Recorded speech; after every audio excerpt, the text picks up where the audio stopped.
Department of Agriculture, through the Bureau of Animal Industry, has persistently been advocating the carrying out of good animal husbandry practices or GAHAP certification in the country. Since the instigation of GAHAP certification in the Philippines, the first ever GAHAP certified farm all over the country is located in Sorsogon region. This is the Progressive Farms Incorporated. Nestled in a sprawling 112.8 hectares, Progressive Farms Incorporated or PFI is regarded as one of the country's top producers of premium hogs and feeds. It started its commercial operations with an initial 1,300 sow level. Progressive Farms started their operation last November 21, 1997. And the farm is located at Paliantupi, South Cotabato, which is very ideal for piggery farms. PFI is backed up with competent and dynamic manpower who is guided by the company's core values including quality, oneness in undertaking, commitment to employees, community development, and customer satisfaction. In its fervent desire to produce quality hogs, PFI has sought GAHAP certification in 2010. Our company's mission is to be recognized as one of the best producers of quality premium hogs. And in order to attain that, we are to adhere to the good animal husbandry practice in rearing and farming. Therefore, we applied for GAHAP since it promotes animal welfare and food safety without sacrificing the environment. Aside from producing premium hogs, PFI is also rendering artificial insemination services with the use of state-of-the-art laboratory instruments manned by professional and well-trained laboratory technicians. On August 2, 2011, the Bureau of Animal Industry awarded PFI the GAHAP certification, making it the first piggery farm to be GAHAP certified in the whole Philippines.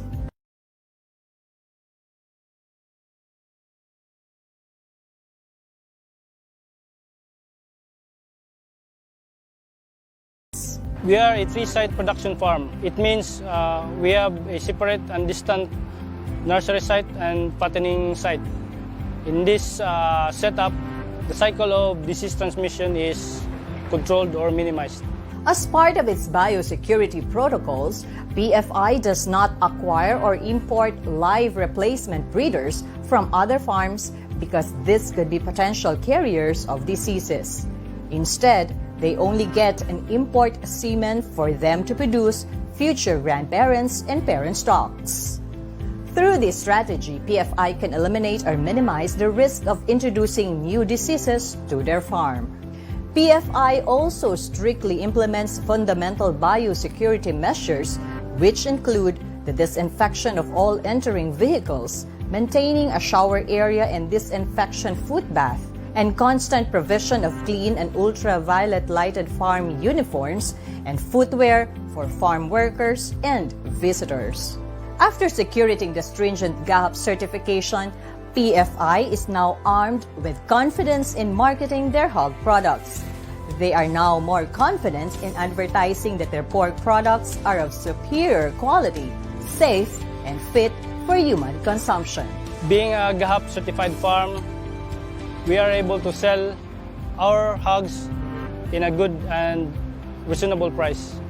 Clinching a good market share is also another benefit that PFI gets after becoming a GAHAP certified farm. A AAA slaughterhouse and meat packing plant is consistently endorsing PFI because of their GAHAP certification. It has given us the edge to be competitive in the local market. PFI is also keeping an eye on the Philippine government's plan to penetrate the international markets. They believe that with the GAHAP certification that they hold, they have already taken the first step in conforming to the requirements and standards of various meat importing countries. With the huge product and market developments currently saturating Progressive Farms Incorporated, they are more compelled to motivate other livestock and poultry farms to apply for GAHAP certification. It is your chance to upgrade your farm based on our government standards. Apply for GAHP certification now.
Hello guys, good morning.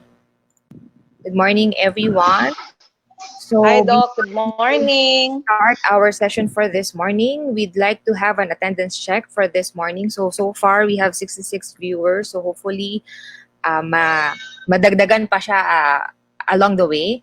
So to start with, we have to call on Miss Jorlene Orbista and Brooklyn Flores to facilitate our first activity for the morning. Guys, are you there? Yes, Doc. Here po. Good morning. Good morning, Brooke. Good morning po, ma'am. Good morning po, Doc Alpha. I'll be sharing po the attendance chart po natin.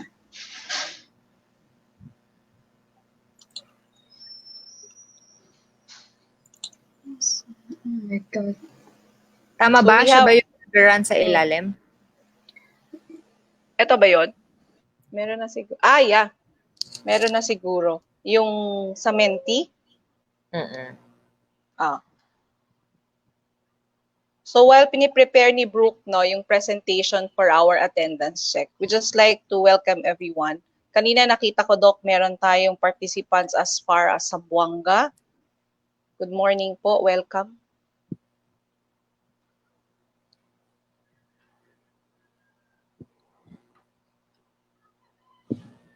So hopefully, no, nakita nyo yung video kanina on how we develop standards and yung isang success story ng isang GAHAP certified farm, which is Progressive Farm. Baka medyo sana na-inspire kayo, no? Because they shared with us that because of the GAHAP certification and because of complying with the standard, they were able to penetrate market and they are able to participate sa move ng Department of Agriculture to export their products. Okay, siguro while waiting for Miss Brooklyn, we'll like to give you an overview of how we're going to use this platform. Let me just share with you yung ating gentle reminders for this morning. So, as you may see, I think this has been emailed to all of you. We have been gently reminding everyone that if you would like to raise any comments or suggestions during the session, you may use the comment section of Facebook Live. So, may mga nagko-comment na po dito and good morning and everything. So, nakikita po namin kayo.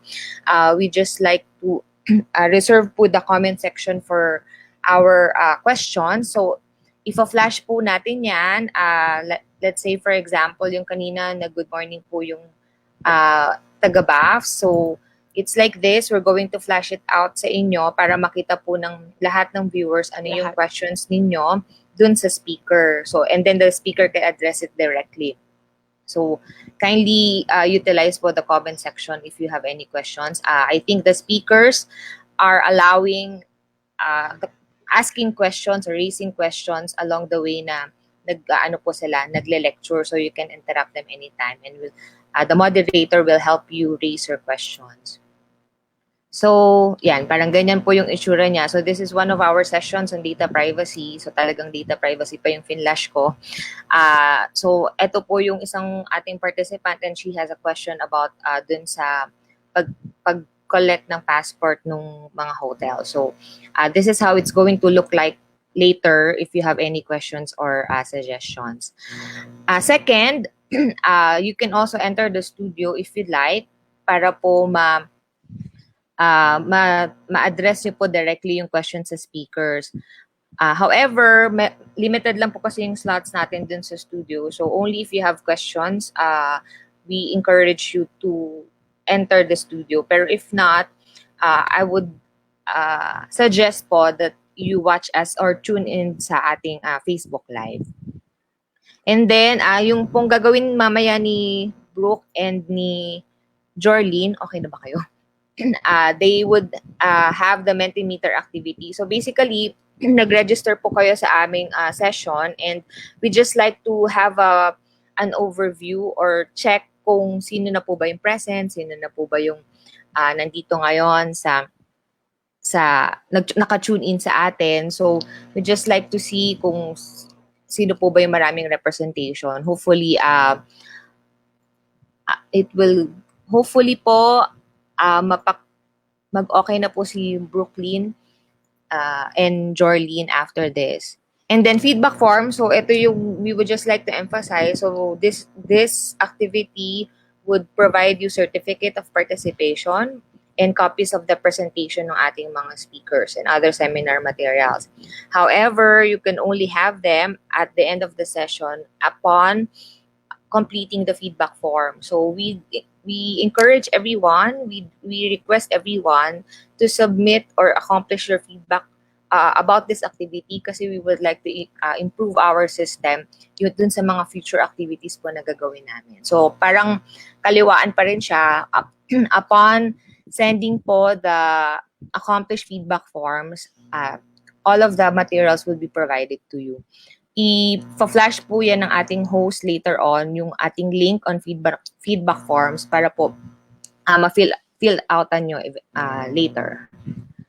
So I guess that's it. Okay na po ba ang ating mga Mentimeter people? Inconvenience.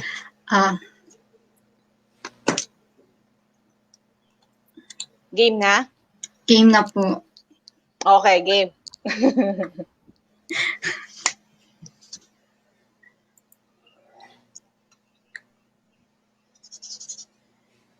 So, paano po siya, bro? Share ko na, Doc, yung screen ko po. Pa-approve na lang po. Sorry. Okay. Hello, good morning po to everyone. Magkakaroon lang po tayo ng short attendance check po kung sino po ang ating mga viewers and participants. But before that, allow us to explain this Mentimeter. Mentimeter is an interactive platform that enables its user to prepare, present, and analyze presentation. So how to join the presentation? Kindly open a browser or a tab and go to menti.com. In the box provided, kindly enter the code 981962. So that's 981962. Tama, Brooke, diba? Yes po. Naka-flash din po siya sa ating screen to guide you guys paano po mag-enter. And then we click submit. Kapag ito na po ang screen na nakikita nyo, kindly tick po the heart sign. So we'll know po kung ilan na po ang nakapasok po sa ating platform.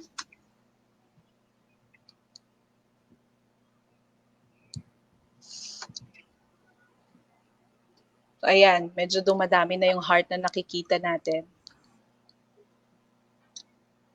Click lang po yung heart.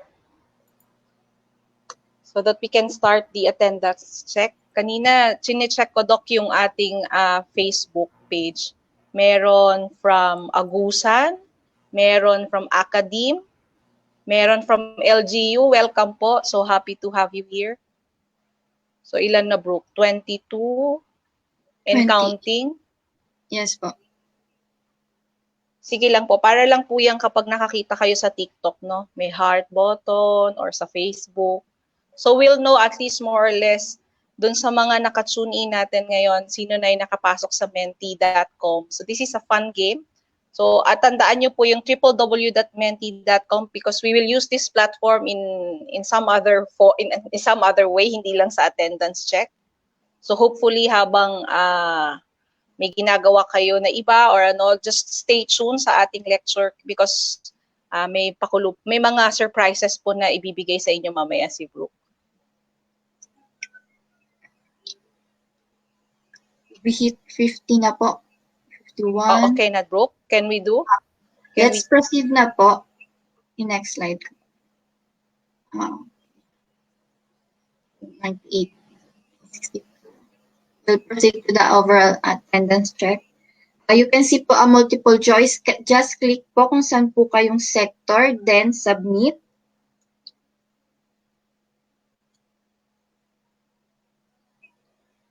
So for those po na hindi pa familiar with the platform, so ito po siya, pero dun sa those who are familiar with it, just click po. Hopefully you can participate so at least we will know sino po yung marami sa mga nag-tune in sa atin ngayon. So we have from DA, we have students. Wow, thank you po for coming. We have from Academe, we have from aspiring farmers, may LGU po tayo, retail market.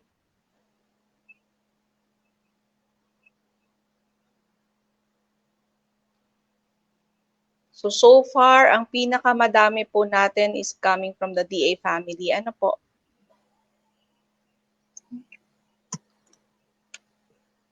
Around 37, 56 participants po ang nag-participate sa ating attendance check o 58. Dami ang students. Wow. 2. So we also now have participants coming from private farm owners or farmers. So hopefully po, no, you can share the link sa inyong colleague, share it, hit the share button so that we can reach as many as possible po na participants. Because we will be discussing the standard and the certification program later on.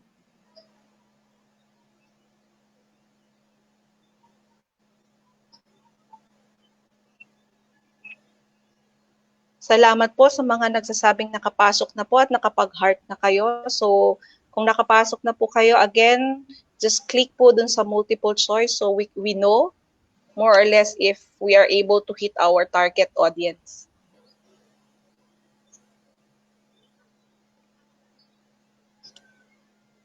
So, how long pa, Brooke? Okay na po ba tayo? Nag-stop Okay. na po for 67 participants po ang nag-participate sa ating attendance po.